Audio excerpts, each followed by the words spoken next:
ലോകത്തുള്ള സകലമാന ഐറ്റങ്ങളും ഉള്ള സ്ഥലമാണ് നമ്മുടെ ഈ കേരളം.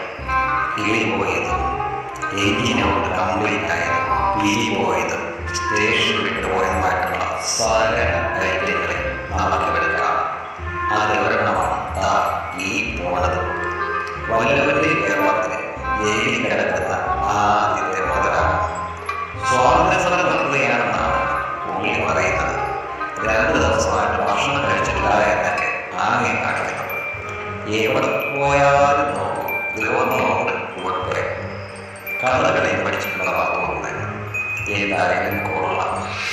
എന്തോ മെൻസ് കമ്മീഷൻ, അതെ, വനിതാ കമ്മീഷൻ പോലെ പുരുഷ കമ്മീഷൻ വേണമെന്നാണ് മോദൽ ആവശ്യപ്പെടുന്നത്. ഇത് ഇങ്ങനെയാകുമെന്ന് പുരുഷോടെ പോലെ തെളിയിക്കാം.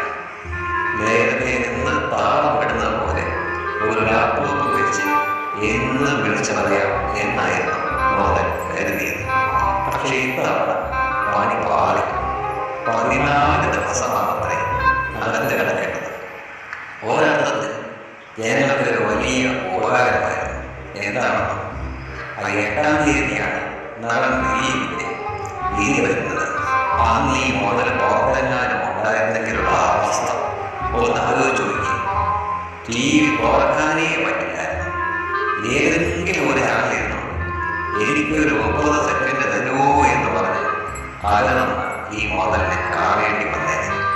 ഇപ്പോൾ അന്നേ ദിവസവും അകത്ത് തന്നെ കിടക്കാനാണ് സാധ്യത. നിരാഹാര സമരം എന്താകുമോ എന്തോ. 2 ദിവസമായപ്പോഴേക്കും ആശുപത്രി അഡ്മിറ്റായി ഗ്ലൂക്കോസ് കയറ്റുന്നത്. ഇനി 4 ദിവസം കഴിയുമ്പോൾ എന്തരാണോ എന്തോ. പക്ഷെ അഗ്രഹത്തിന് ഒരു കുറവുമില്ല. ആദ്യത്തിന് എന്തൊക്കെയാണോ എന്തോ. അല്ല, ഒരു സാക്ഷ്യം, ഈ 14 ദിവസം കസ്റ്റഡിയിൽ കിടക്കേണ്ടി വരും, റിമാൻഡ് ചെയ്യപ്പെട്ടിരിക്കുന്നു എന്ന് പറയുമ്പോൾ ആ ജയിലാണെങ്കിലും ആശുപത്രിയിലാണെന്നൊക്കെ കസ്റ്റഡിയിൽ തന്നെയല്ലേ, റിമാൻഡിൽ തന്നെയല്ലേ. അങ്ങനെയുള്ള ഒരാൾക്ക് ബൈറ്റെടുക്കാൻ ഇതേപോലെ വീഡിയോ എടുക്കാൻ പറ്റും. അത് നമ്മുടെ നിയമത്തിൽ അനുവദനീയമാണ്. അതോ ഇനി ഈ മോദലിന് പുറകെ തന്നെ ക്യാമറയിൽ നമ്മുടെ മാധ്യമങ്ങളുണ്ട്. ഏതായാലും കൊള്ളാം.